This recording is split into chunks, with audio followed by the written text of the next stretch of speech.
नमस्कार, TV9 मराठीमध्ये आपल्या सगळ्यांचे स्वागत। मी निखिला। महत्त्वाची बातमी आपण पाहूयात। बातमी आहे परभणीमधून। परभणीमध्ये परिस्थिती नियंत्रणामध्ये असून जिल्हाधिकाऱ्यांकडून परिसरामध्ये जमावबंदीचे आदेश देण्यात आले, तर परभणीमध्ये इंटरनेट सेवा बंद ठेवण्याचे आदेशही देण्यात आले। काल एका माथेफिरूकडून संविधानाच्या प्रतिकृतीची विटंबना करण्यात आली होती।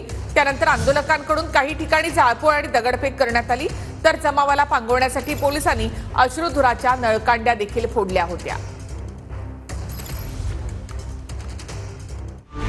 परभणीत काल एका माथेफिरूकडून संविधानाच्या प्रतिकृतीची विटंबना।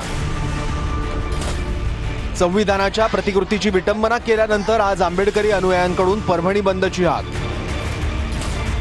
परभणी बंदची हाक दिल्यानंतर आज आंदोलकांकडून दगडफेक जाळपोळ करण्यात आली।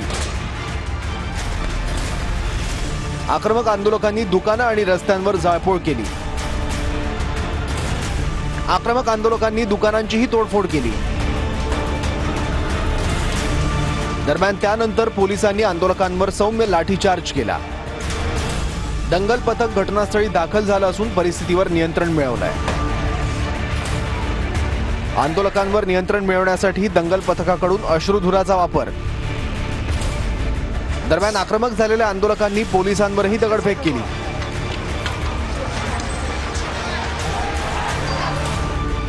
आंदोलकांकडून लावण्यात आलेल्या आगीवर अग्निशमन दलानं नियंत्रण मिळवलं। कालही आंबेडकरी अनुयायांनी आंदोलन करत घटनेचा निषेध केला होता। आंदोलकांनी काल मुंबईला येणारी नंदीग्राम एक्सप्रेस अर्धा तास रोखून धरली होती। या सर्व प्रकारामागे जर दुसरा कोणाचा हात असेल, कोणी मास्टरमाइंड असेल, त्याचा देखील शोध घेऊन फास्ट ट्रॅकवरती हे केस चालवावी व त्याच्यावर कडक शासन करावं, आपण त्यांना सर्व आश्वासन दिलेलं आहे। आता पोलीस बंदोबस्त पुरेशा प्रमाणात आहेत आणि परिस्थिती सध्या नियंत्रणाखाली आहे। मला वाटतं अशा प्रकारे विटंबना करणं या गोष्टीचा मी धिक्कार करतो। यामागे कोण आहेत त्याचा निश्चितच पोलीस शोध घेतील आणि संबंधितांवर कारवाई करतील, अशा प्रकारची अपेक्षा मला आहे। राज्याचे मुख्यमंत्री किंबहुना देशाचे पंतप्रधान यांनी संविधानाचा सतत त्या ठिकाणी आदर केलाय, सन्मान केलाय आणि जर कोणी विटंबना करत असेल तर ती प्रवृत्ती त्याच्या मुळाशी कोण आहे शोधून कठोर कारवाई ये ठिकाणी सरकार निश्चितच करेल। परभणी में जो हिंसा हुई है, देखना पड़ेगा कि जब से ये सरकार आई है महाराष्ट्र में, तब से हर जगह पर इस प्रकार की घटना हो रही है। लोगों ने शांति रखनी चाहिए और हम सब महाराष्ट्र के लोग डॉक्टर आंबेडकर के साथ, उनके विचारों के साथ रहे हैं, सबको मालूम है। कोणी एका व्यक्तीने अशा पद्धतीने काल या संबंधामध्ये त्यांनी ते काच फोडू या संविधानाचा आणि बाबासाहेबांच्या पुतळ्याचा अपमान केलेला आहे। प्रशासनाकडे माझी मागणी आहे की ताबडतोब त्याला जर पकडलेलं आहे पण त्याच्यावर कठोर कारवाई होणं अत्यंत आवश्यक आहे। उद्भवलेली परिस्थिती रात्री पोलीस प्रशासनानं, जिल्हा प्रशासनानं ज्या पद्धतीने हाताळायला हवी होती त्या पद्धतीने हाताळली नाही, म्हणून आज उद्भवलेला हा प्रसंग आहे। त्याला अटक करण्यात आलेली आहे। स्वतः माननीय मुख्यमंत्री महोदय देवेंद्रजी हे सर्व परिस्थितीवर लक्ष ठेवून आहेत। ते सातत्याने पोलिसांशी, प्रशासनाशी त्या संदर्भामध्ये संपर्क करत आहेत आणि म्हणून माझी सर्वांना नम्र विनंती आहे की कायदा व सुव्यवस्था राखण्यासाठी आपण सर्वांनी प्रशासनाला सहकार्य करावे।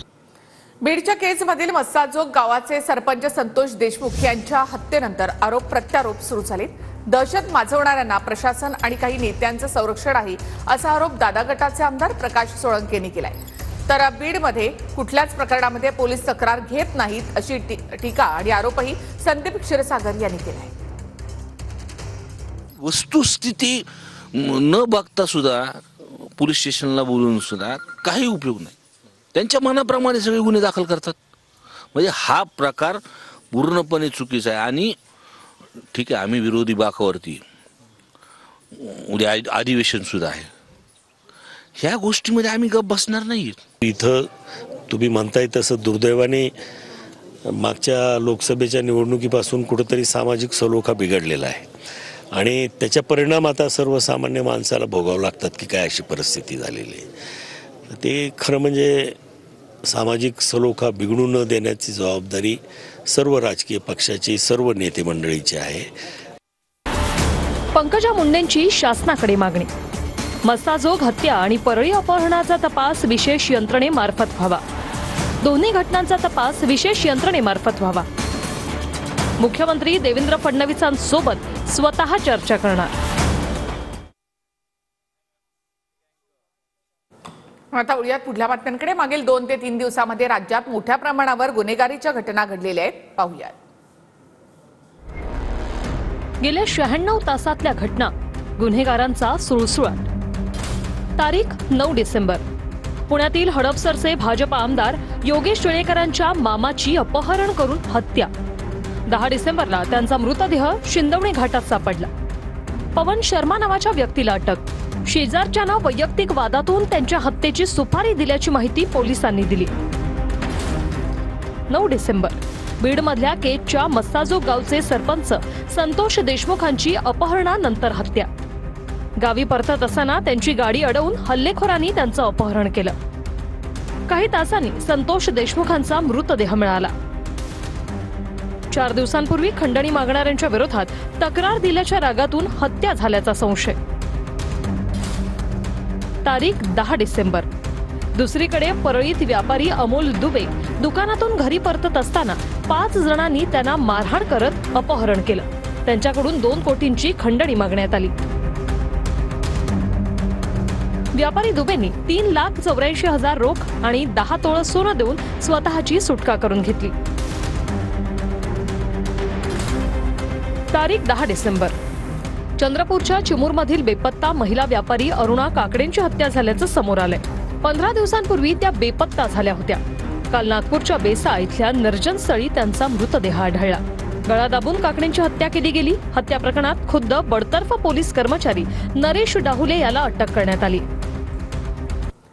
महाविकास आघाडी ईव्हीएम आणि निकालासंदर्भात सुप्रीम कोर्टामध्ये याचिका दाखल करणारे लोकशाही संपवण्याचं पाप असून आम्ही कोर्टात जाणार असं म्हणत नाना पटोले यांनी इशारा दिला. तर ईव्हीएमवर बोलणं हा विरोधकांचा खोटारडेपणा आहे असं चंद्रशेखर बावनकुळे यांनी म्हटलं आहे. ईव्हीएम विरोधात महाविकास आघाडी आक्रमक, शुक्रवारी सुप्रीम कोर्टात जाणार. महाविकास आघाडीचे पराभूत उमेदवार ईव्हीएम विरोधात सुप्रीम कोर्टात याचिका दाखल करणार आहे. मंगळवारी वकील अभिषेक मनु सिंघवींसोबत या उमेदवारांची बैठक झाली आहे. महाविकास आघाडीच्या पराभूत उमेदवारांनंतर अरविंद केजरीवालांची देखील शरद पवारांसोबत बैठक झाली. ईव्हीएम संदर्भात अरविंद केजरीवाल आणि शरद पवारांमध्ये दिल्लीत चर्चा झाली. तर रात्रीच्या अंधारात लोकशाही संपवण्याचं पाप आम्ही कोर्टात जाणार असा इशारा नाना पटोलेंनी दिला. दरम्यान ईव्हीएमवर बोलून विरोधकांकडून खोटारडेपणा, चंद्रशेखर बावनकुळेंनी विरोधकांवर ही टीका केली आहे. रात्रीच्या अंधारात हे मतं वाढली कशी, कुठल्या याच्यावर लाईन लागलेली होती, कोणत्या बूथवर लाईन होती, अजूनपर्यंत निवडणूक आयोगाने आम्हाला ते दिलं नाही. म्हणून रात्रीच्या अंधारात जे काही पाप, लोकशाहीचा खून करण्याचं काम झालेलं आहे त्याचा जबाब तर आम्ही विचारू. निवडणूक आयोग देणार नाही तर आम्ही सुप्रीम कोर्टात जाऊ. मतं मागण्याकरता काही तर लागेल. महाविकास आघाडीला मतं मागण्याकरता ग्राउंड तयार करताय आणि ईव्हीएम वर बोलून खोटाडेपणा करतायत. नाना पटोलेजींनी आपल्या मतदारसंघात जर बघितलं तर तिथे कळेल तुम्हाला की त्यांचे बूथ का मागे आहेत, ते का मागे पडले. महाराष्ट्रातील ईव्हीएम संदर्भातला संपूर्ण डेटा घेऊन शुक्रवारी याचिका दाखल करणार असल्याचं प्रशांत जगतापांनी म्हटलंय. आम्ही आज आता या ठिकाणी अभिषेकजी मनु सिंघवी साहेबांनी आमचं आणि केजरीवाल साहेबांचं म्हणणं ऐकलं आणि पुढच्या 2 दिवसात तो सगळा डेटा घेऊन साधारणतः फ्रायडेला आम्ही सुप्रीम कोर्टामध्ये महाराष्ट्रातल्या जे पराभूत केलेले उमेदवार हे एकत्रित या ठिकाणी याचिका दाखल करणार. चुनाव आयोग ने मोटे मोटे तौर पे 3-4 हमें आश्वासन दिए. एक तो ये कि कोई मास डिलीशन अब चुनाव के पहले नहीं किया जाएगा. दूसरा ये कि अगर कोई भी डिलीशन किया जाता है तो वो लिस्टों के आधार पे नहीं किया जाएगा. किसी को भी अगर डिलीशन कराना है तो उसे फॉर्म 7 भरना पड़ेगा, उसी के आधार पे डिलीशन होगा. और अगर चुनाव आयोग तय करता है कि कोई डिलीशन होना है तो उस पे पहले फील्ड इंक्वायरी होगी और फील्ड इंक्वायरी में बीएलओ जो है वो अपने साथ बाकी पार्टियों के पदाधिकारियों को, रिप्रेजेंटेटिव्स को भी लिए आवेदन किया है. वरिष्ठांच्या भेटीसाठी मुख्यमंत्री देवेंद्र फडणवीस दिल्लीमध्ये दाखल झालेत. तर उपमुख्यमंत्री अजित पवार दिल्लीमध्ये पोहोचतायत. तर उपमुख्यमंत्री एकनाथ शिंदे दिल्लीमध्ये जाणार की नाही या संदर्भामध्ये चर्चा आहे. खातेवाटपाचा तिढा न सुटल्यामुळे दिल्लीमध्ये बैठक होण्याची शक्यता असल्याची माहिती सूत्रांकडून मिळते. भाजप प्रदेशाध्यक्ष बावनकुळे हे सुद्धा दिल्लीमध्ये पोहोचले आहेत. तर बावनकुळे आणि शिंदे यांची काल भेट झाल्याची माहिती सूत्रांकडून मिळते.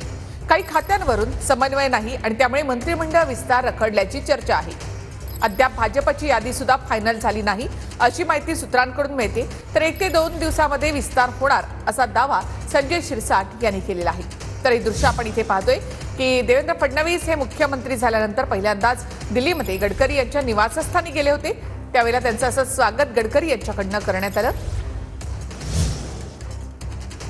अजित पवार आणि सुनील तटकरे देखील आता दिल्लीमध्ये पटेलांच्या घरी दाखल झाले आहेत. अजित पवार प्रफुल्ल पटेल यांच्या निवासस्थानी दाखल झाले. महायुतीच्या खातेवाटपावर आज दिल्लीमध्ये बैठकीची शक्यता आहे. त्यासाठी मुख्यमंत्री देवेंद्र फडणवीस आणि आता उपमुख्यमंत्री अजित पवार देखील दिल्लीमध्ये दाखल झाले आहेत. आज रात्री पंतप्रधान नरेंद्र मोदी आणि अमित शहा यांच्यासोबत देखील बैठक होऊ शकते. खातेवाटपाचा सस्पेन्स अद्याप कायम आहे. शिंदे मात्र दिल्लीमध्ये जाणार की नाही याविषयीचा सस्पेन्सही कायम आहे. एकनाथ शिंदेजी शिवसेनेचे सन्माननीय अध्यक्ष आहेत आणि मी भारतीय जनता पार्टीचा अध्यक्ष आहे. महायुती आहे. 2 अध्यक्षांनी भेटणे यात काही गैर नाही आहे. आम्ही रोजच भेटत असतो. मुख्यमंत्री साहेबांनी जे काही घोषणा केली की मंत्रिमंडळ अधिवेशनाच्या पूर्वी मंत्रिमंडळाचा विस्तार केला जाईल, म्हणून कदाचित ह्या सगळ्या स्पीडली बैठका होत आहेत. मॅक्झिमम 2 ते 3 दिवसामध्ये हा विस्तार होण्याची शक्यता आहे. आम्ही सांगितलेली भूमिका आहे की गृहमंत्रीपद आम्हाला मिळावं, पण शेवटी 3 जणांचं सरकार असल्यामुळे खातेवाटप सुद्धा करण्याचा 3घांना अधिकार असल्यामुळे खातेवाटप ते त्यांच्या पद्धतीने ठरवतील. 20 दिवसानंतर सुद्धा जर मंत्रिमंडळाची स्थापना होत नसेल, गृह खातं कोणाकडे हे ठरत नसेल, तर या राज्यातल्या कायदा सुव्यवस्थेवरती प्रश्न निर्माण होतोय आणि या राज्यातली कायदा सुव्यवस्था पूर्णपणे उद्ध्वस्त झालेली आहे. शिंदे गटामध्ये मंत्रिपदावरून जोरदार रस्सीखेच सुरू आहे. शिंदे गटाकडून आपल्याच 5 मंत्र्यांच्या नावाला विरोध करण्यात येतोय अशी माहिती सूत्रांकडून मिळते. हे 5 जे आधीचे मंत्री होते ते कोण आहेत ते आपण पाहूया. शिंदे गटात मंत्रिपदावरून रस्सीखेच, 5 नेत्यांना पक्षातूनच विरोध. सूत्र: अब्दुल सत्तार, तानाजी सावंत, संजय राठोड, दीपक केसरकर, गुलाबराव पाटील. तर शिंदे गटामध्ये इच्छुकांसाठी 2.5 वर्ष मंत्रिपद मिळणार असल्याची माहिती सूत्रांकडून मिळत आहे. इच्छुक आणि नाराजांना थोपवण्यासाठी एकनाथ शिंदेंनी हा तोडगा काढलाय अशी माहिती सूत्रांकडून मिळत आहे. शिंदे गटाला 10 कॅबिनेट आणि 3 राज्यमंत्रीपद मिळण्याची शक्यता आहे अशी माहिती सूत्रांनी दिली आहे. शिंदे गटात इच्छुकांसाठी 2.5 वर्ष मंत्रिपद असेल अशी माहितीही सूत्रांनी दिली आहे.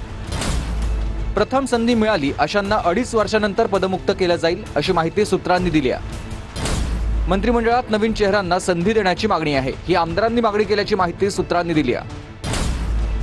2 टर्म मंत्री असलेल्यांना डावलून नवीन चेहऱ्यांना संधी देण्याची आमदारांची मागणी आहे. नवीन चेहऱ्यांना आलटून पालटून संधी देण्याचीही आमदारांची मागणी आहे. जुन्या चेहऱ्यांना वारंवार संधी दिल्यास आमदारांची नाराजी उफाळण्याची शक्यता आहे अशी माहिती सूत्रांनी दिली आहे. बंडखोरीवेळी महत्त्वाची भूमिका बजावणाऱ्यांना संधी देण्याचीही मागणी असल्याची माहिती सूत्रांनी दिली आहे. याचा निर्णय आणखीन झालेला नाही ना. हा निर्णय हा सामूहिक होणार आहे. म्हणून कोणी काय निर्णय घ्यायचा आहे हे फक्त नेते लोक जे आहेत, देवेंद्र फडणवीस आहेत, शिंदे साहेब आहेत, अजितदादा आहेत, हे लोक निर्णय घेणार आहेत. म्हणून या निर्णय प्रक्रियेमध्ये कोणताही आमदार इन्व्हॉल्व नसतो, कोणताही नेता इन्व्हॉल्व नसतो. हे सर्वस्वी निर्णय त्या नेत्याने घ्यायचेत आणि त्याची अंमलबजावणी फक्त आम्ही खाली करत असतो.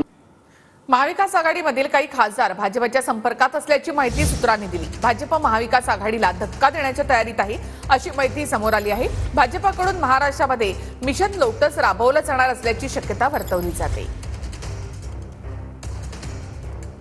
तर भाजपकडून महाराष्ट्रामध्ये मिशन लोटस राबवलं जाणार अशी माहिती सूत्रांकडून मिळते. भाजप महाविकास आघाडीला धक्का देण्याच्या तयारीत आहे. भाजपकडून महाराष्ट्रामध्ये मिशन लोटस राबवलं जाणार अशी चर्चा आहे. भाजपाकडून महाराष्ट्रात मिशन लोटस राबवलं जाणार असल्याची चर्चा आहे. काँग्रेसमधील खासदारांना वाटतंय काँग्रेसमध्ये पुढचं भविष्य चांगलं नाही, त्यामुळे ते अस्वस्थ आहेत असं त्यावर बावनकुळेंनी म्हटलंय.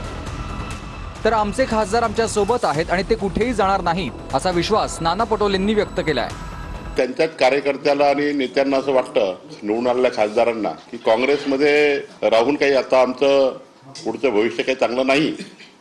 त्यामुळं काँग्रेसचे अनेक नेते आणि जनप्रतिनिधी आम्हाला भेटत असतात, त्यांचं दुःख ते मांडत असतात. त्यांच्याकडे खासदार आणि आमदाराकडे दुर्लक्ष आहे काँग्रेस पक्षाचं, त्यांच्या नेतृत्वाचं. काही लोक अस्वस्थ आहे. ऑपरेशन लुटची चर्चा असताना भाजपच्या प्रदेशाध्यक्षांचं हे वक्तव्य की त्यांचे खासदार त्यांना सोडून जातील. मी चंद्रशेखर बावनकुळेवर कुठलीच प्रतिक्रिया देत तुमचे खासदार तुमच्यासोबत राहणार की सत्तेसोबत जाणार? आमच्यासोबतच आहे. काही चर्चा सुरू झाली ऑपरेशन लोटसची? आमच्यासोबतच आहे. काय ऑपरेशन लोटसवर काय सांग झालं? मी सांगितलं ना, आमच्यासोबत आमचे खासदार आहेत बस. मवियातील खासदार कुर्ल्यामधील अपघातग्रस्त बसमधील सीसीटीव्ही आता समोर आलाय. या बसमधील नागरिकांचा अपघाताच्या वेळेचा सीसीटीव्ही समोर आलेला आहे. धावत्या बसमधून नागरिकांनी अक्षरशः उड्या मारल्या. तर कुर्ल्यामध्ये अपघातग्रस्त बसमधील हा व्हिडिओ समोर आलेला आहे. अपघात झाला त्यावेळेला धावत्या बसमधून काही प्रवाशांनी उड्या मारल्या.